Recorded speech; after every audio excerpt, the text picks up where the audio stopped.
One royal father was in the room at the State House this week. Another, whose throne once automatically chaired every meeting like it, was conspicuously absent, and nobody in government has explained why. While everyone is talking about thank you visits and rescued school children, nobody is asking why the president of Nigeria is now positioning himself inside a live succession dispute between two Yorubaland's oldest royal houses. So, is this a courtesy visit, or is Aso Rock quietly picking a side it didn't start, and why now, 4 years before the next election settles anything? Before we go further, if you're new here, this channel exists for one reason: to give Nigerians the political analysis mainstream media won't. Hit subscribe and stay with me. This gets deeper. On Thursday, July 30th, 2026, President Bola Tinubu received a delegation of Oyo State traditional rulers at the State House, Abuja, led by the Olubadan of Ibadan land, Oba Rashidi Adewolu Ladoja. The delegation included the Olugbon of Ori Lake-Bon, the Aseyi of Isi, the Balogun of Ibadan land, the Osi Olubadan, the Alajawa of Ajawa, a representative of the Soun of Ogbomosho, and the Onigbeti of Igbeti. The stated purpose was gratitude on two fronts. First, the safe rescue of students and teachers abducted in Orile, Oyo State, which the Olubadan said have threatened to become another Chibok before security forces secured their release without paying ransom. Second, appreciation for federal road projects touching Oyo State, the Ibadan-Ijebu-Ode Road, the dualization of the Ogbomosho-Ilorin Road, and the Badagry-Sokoto Road running through the Ibarapa and Okeogun areas.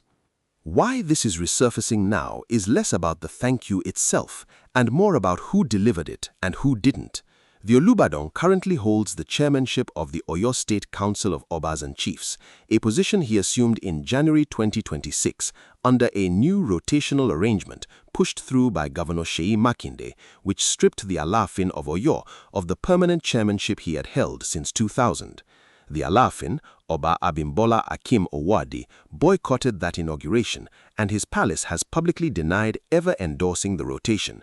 He was once again absent from this week's meeting with the president, and that absence is the real story sitting underneath the thank you visit. Three institutions sit in tension here: the presidency, receiving traditional rulers as a matter of federal courtesy and security coordination; the Oyo State government under Governor Makinde, which unilaterally reshaped the Traditional Council's leadership structure through the Oyo State Council of Obas and Chiefs Law 2025, legally within a governor's power over chieftaincy matters, but politically explosive; and the traditional institution itself, now split between a camp that sees rotation as fair representation across Ibadan, Oyo, and Ogbomosho, and a camp that sees the Alaafin's primacy as historically settled and non-negotiable. The legal framework is straightforward. State governments in Nigeria have constitutional authority over chieftaincy recognition and traditional council structures, and Makinde's 2025 law was passed through the State House of Assembly, giving it legislative backing. What's legally clean is politically unresolved. The Alaafin's palace maintains that no genuine consultation took place before the law changed his stool's status, and Yoruba cultural groups like the Egbe Omo Oyoniwa Nitoto have called the Alaafin's primacy sacred by tradition and non-negotiable under any political arrangement. The ambiguity is this: the presidency has no formal role in Oyo State's internal chieftaincy dispute, yet, by repeatedly receiving the Olubadan as the de facto lead voice of Oyo's traditional institutions, including for a federal security matter, Aso Rock is, whether intentionally or not, reinforcing the very chairmanship arrangement the Alaafin's camp disputes. For President Tinubu, receiving the Olubadan achieves two things at once.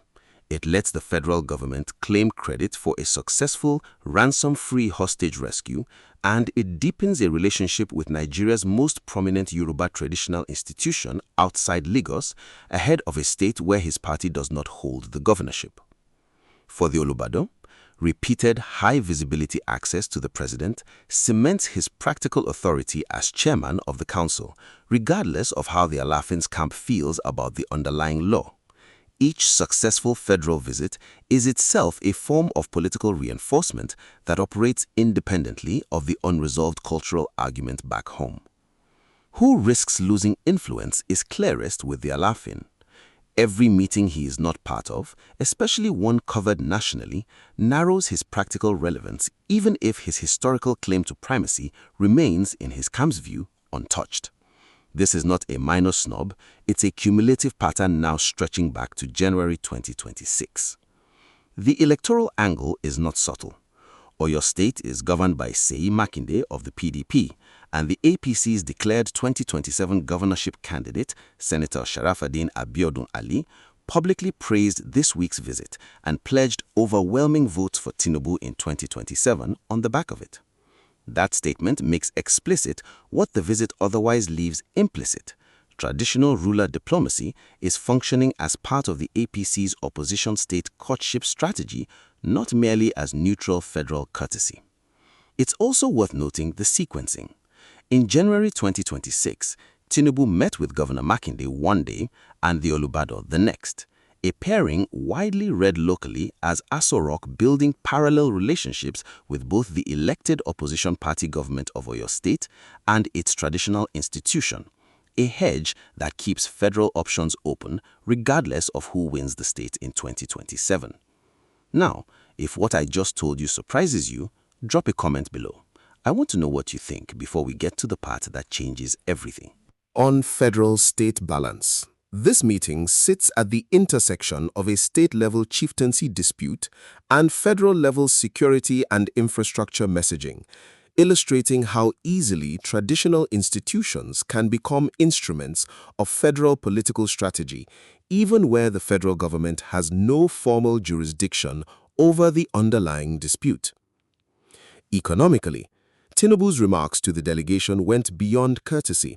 He explicitly urged Oyo's governor, through the traditional rulers as intermediaries, to prioritize road construction over prestige projects like flyovers, citing that states now receive 4 to 5 times the federal allocations they used to following fiscal reforms. That is substantive federal-state economic messaging delivered through a traditional audience rather than a direct governor-to-president channel, itself notable given Makinde is not from Tinubu's party. On intergroup relations, the Alaafin-Olubadan rivalry is not an isolated palace quarrel. It echoes similar chairmanship disputes previously resolved by rotation in Ondo and Osun states, and it touches a broader unresolved question about whether Yoruba traditional hierarchy should be organized by rotation and inclusion or by historical primacy, a debate playing out simultaneously in several southwest states. On security, Tinubu's remarks to the Olubadan-led delegation doubled as a public restatement of his government's anti-negotiation posture. He told the monarchs directly that his administration refused the Orire kidnappers' demands for ransom and for the release of detained gang members, and that security forces instead used intelligence on the kidnappers' location to apply pressure. That statement lands directly inside Nigeria's wider ongoing argument over whether the state does or does not negotiate with armed groups holding hostages. There is no foreign government position on an internal Nigerian chieftaincy dispute, so this section is necessarily limited. But the Yoruba diaspora angle is real. Yoruba communities in the UK, the US, and Canada maintain active cultural and financial ties to Ibadan, Oyo, and Ogbomoso, and many diaspora associations are organized around specific royal houses. A prolonged, publicly visible rift between the Alaafin and Olubadan camps has the potential to split diaspora cultural and fundraising loyalties along the same lines as the domestic dispute.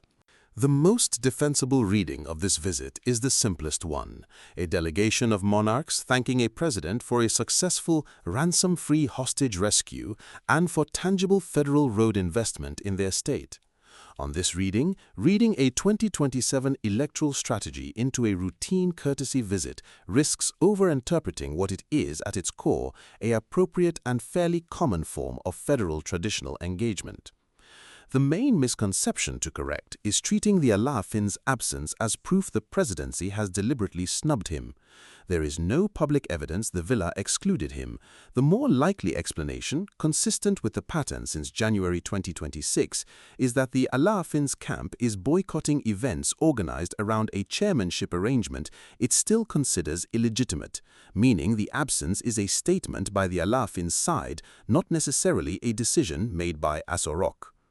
A second misconception is treating Oyo's royal rivalry as a fringe cultural story with no bearing on formal politics. The APC governorship candidate's explicit statement linking the visit to 2027 votes shows local political actors are already reading and using this traditional institution dynamic as part of live electoral calculation, whatever the presidency's own intent. The national interest bottom line, whether or not this specific visit was strategically calculated, the pattern it reflects, federal courtship of traditional institutions in opposition-controlled states, is a durable feature of Nigerian politics that shapes how power is contested outside the ballot box, and it deserves to be tracked as carefully as any formal campaign event. Watch for whether the Alaafin is invited to or attends the next comparable federal event involving Oyo traditional rulers. His continued, pattern-consistent absence would confirm this is now a settled boycott rather than a one-off scheduling issue. Watch for how Governor Makinde responds publicly to increasingly frequent federal courtship of the Olubadan, given that Makinde is not from the president's party and might read repeated villa access for the Olubadan as encroachment on his own political relationships within the state. A signal of real escalation would be any attempt by the Alaafin's camp to seek legal or National Assembly-level intervention against the Oyo State Council of Obas and Chiefs 2025 law, rather than continuing an informal boycott. Long-term, this dispute is a useful test case for how Nigeria's federal government navigates traditional institutions in states it does not politically control, a dynamic likely to recur in other Southwest and Middle Belt states as the 2027 election cycle intensifies. We opened by asking whether this was a courtesy visit or the federal government quietly picking a side in a royal succession dispute.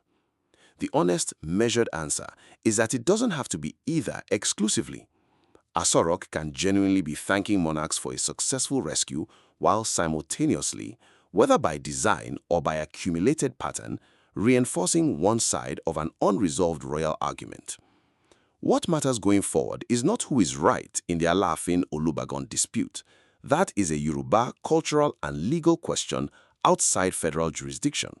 But how closely Nigerians should watch the growing overlap between traditional institution access and electoral strategy in states the ruling party does not yet control.